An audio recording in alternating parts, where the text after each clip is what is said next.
because ultimately you're playing a game when you follow these rules and these kind of like how to get a man. And yeah, like you're playing a game, and it's just like, actually, is this something that's going to sustain a healthy marriage? Dating in your late 20s, especially your 30s, your 40s, you're more established as a person, generally speaking. Sure. You tend to know more of what you want. Yeah. And so I just wonder, like, and I guess it's a question, do you think we're either like way too rigid on what we want, or I think for some people just the other end of the spectrum, like anything goes? Because you've both spoken about how much you knew what you wanted, you knew who you were, you'd worked hard on who you were, and you're not expecting perfection. No. But like, how did that play out? For me, when I hit 30, I was like, okay, God, I'm ready now. You're taking long. And a lot of my prayer points was, God, I want a good husband. And that's when I'd hit 30. And obviously, as women, our bio clocks are, that added pressure doesn't help. But at the same time, I know the way I'm wired, and I never wanted to just be a wife. Yeah. I'm very ambitious. I've always been that way. I've always gone out and done things that stretch me and interest me. Like I've done international work where I've worked in India and in Africa, and I've taught children, and those are the things that I'm passionate about, but I still really wanted somebody to do life with. But I think it's really important for women when we hit the 30s and the 40s to still ensure that they are pursuing purpose. I think, yes, we do have the pressure of our bio clocks and stuff like that, but I think that it's very attractive when a woman is embedded in her purpose and she's committed to growing in every area of her life. And I think that naturally, like you said, Rachel, like attracts like, and I think the right man will be attracted to that and come along. If you're a woman that's like ambitious and you're focused, and growing spiritually and professionally or whatever, you're unlikely to attract a man that's lazy and shallow. You're going to attract somebody that's good for you. And I think that time that you spend doing that almost distracts you, so you're not always like under pressure and worried. And that's kind of the approach I took. I was like, yes, I did have my prayer points, I want to get married, but I spent the time focusing on me, enjoying my time alone. And I always bring this experience that I had, actually, because when I had my goal of, I'm 30 now, so it's time. And it wasn't happening. God was taking too long. And I remember like one day, I think I was even just like washing up in my flat. And I said to God, do you know what, God? When I reflect on where I am, the things that I've been able to achieve, I am actually satisfied and I'm happy. And when I think about like biblical characters, they're not known for their marriages per se, maybe Ruth. They're known for like the purpose that they fulfilled and the things that they achieved and how they overcame challenges. And I want to be known for that. I want my legacy to be like, okay, what did Sandra do? As opposed to she was married to so-and-so. So if I don't get married, Lord, I'm actually okay with that. And it was a genuine prayer, costly prayer, but genuine. And I think I met my husband like 2 weeks after that. But I remember having that conversation prior to that. I'd be like, no way, like I have to be a wife, I have to be a mother. But I did come to a point where I was like, do you know what? I am thankful for the person that I am, and I'm coming and I'm enjoying it. So God, even if you say, this isn't for you, I've got other things for you, I'm happy with that. And he actually came along a couple of weeks after that. And I think that place of surrender is where God is like, okay, I can trust you to move to this next phase in your life. Abiké, what was that like for you then? So when you met your husband, were you like, did you know straight away? No, I did not. I did not know straight away. And we got married really quickly, actually. But I was very much, I just literally just come out of a relationship, and I met him, and there was that instant kind of, but I was not in that place. And I was very much like, in fact, the words I said to him were, when he asked for my number, was, you seem like a really nice guy, and I have a lot of single friends, so I'll take your number if you don't mind me passing it on, which I didn't. And then we met literally a month after that, and then started dating almost immediately. But I don't think I was in that place. No, not that I don't think. I know I wasn't in that place of, God, where is he? And I don't say that because it's a bad thing. I just wasn't there, maybe because I was younger.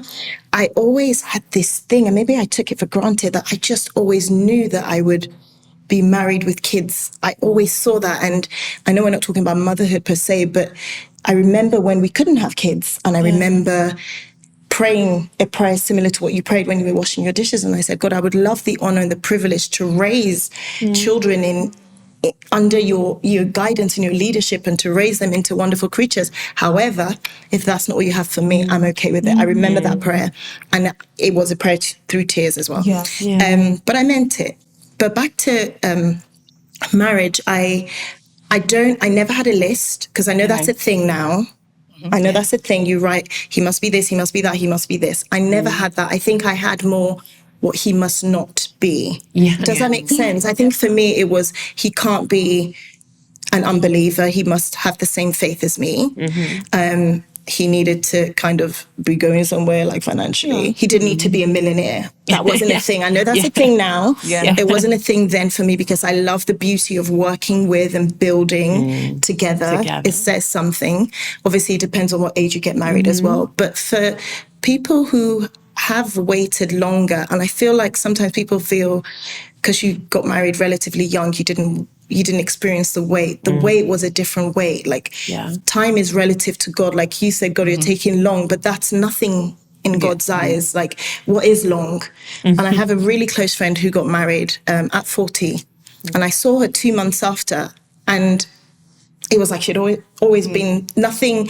There was nothing missing, nothing wasted, nothing. There wasn't this void of like, oh, finally you're married. Oh my gosh, I wish it happened earlier. No, it was perfectly seamless, as if this was always what God had for her. And for some, it's to get married in your 30s and 40s, and for others, it's in your 20s. But I think if you're trusting God, what do you have for me, and when do you have it?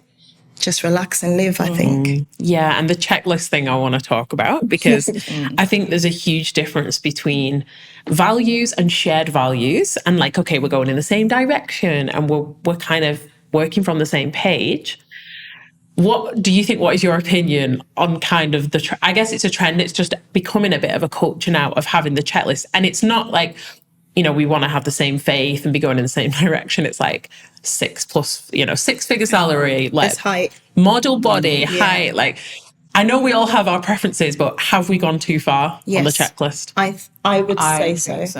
I would definitely say so. I think what you do with a checklist is you alienate what could be.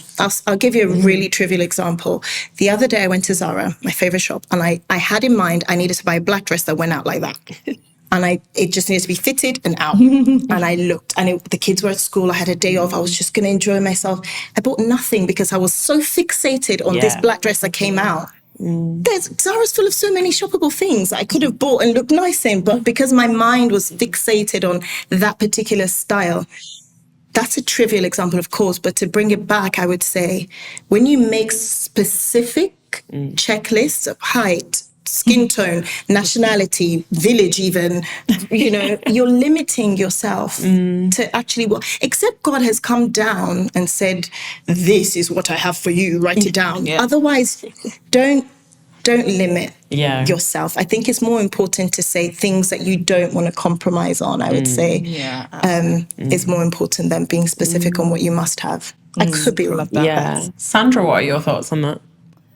I mean, finding the right partner I still think it's subjective. What necessarily is right to someone is not to another person. But I do agree with Abiké that it's become a trend now to like have, I think right now is defined by a man, if we're talking about like what women consider a right partner, of having a man that can provide a comfortable, secure life for you. And I guess that means that the man that comes with the money, the car, the house, and extra for you.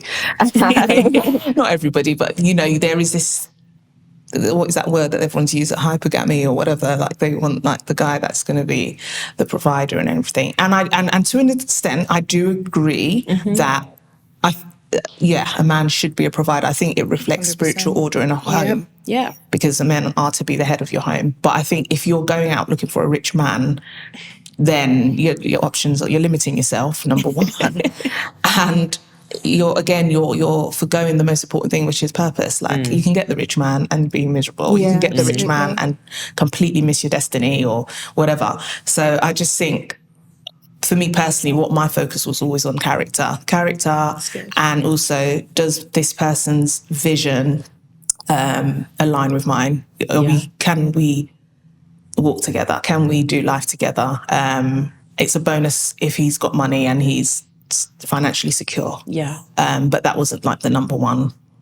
I think we need to be careful to just make sure that character and that we're able to be compatible and get along, and Absolutely. you know, we can see ourselves in the next 10, 20 years doing things together. That was the type of questions and conversations that me and my husband would have, like, what do you want to do in the next, you know, where do you see yourself? And then, you know, if you gel and if it will work. But if you're going by this list and all these dating rules, and it may get the attention of somebody, but will it sustain a marriage? Because ultimately you're playing a game when you follow these rules and these kind of like how to get a man.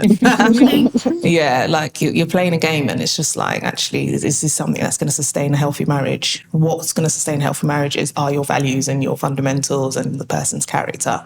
That should be number one. I'm old school in that way. Yeah. And Abiké, you said, which I loved, that the checklist kind of doesn't leave room for growth as well. It's almost like a rigid view. It's not a person. We're all flawed, and like we might have some amazing highlights about ourselves, but it can be that we're expecting so much. And if somebody doesn't meet those 30 points, it's kind of like, well, okay, they're not for me. Yeah. And it's almost like we've got to redefine what right is as well. Yeah. But so before you met your husbands, though, in your dating journey, I'd love to hear this from you first, Sandra. Yeah. Were you ever tempted to settle earlier on? So you said you felt you'd waited a while, you've hit 30, you're like, this was not in my plan. God, where are you? Were you ever in a situation where you're like, oh, I'm tempted to forego an important value? Or were you just like, no, you were so set on what you wanted?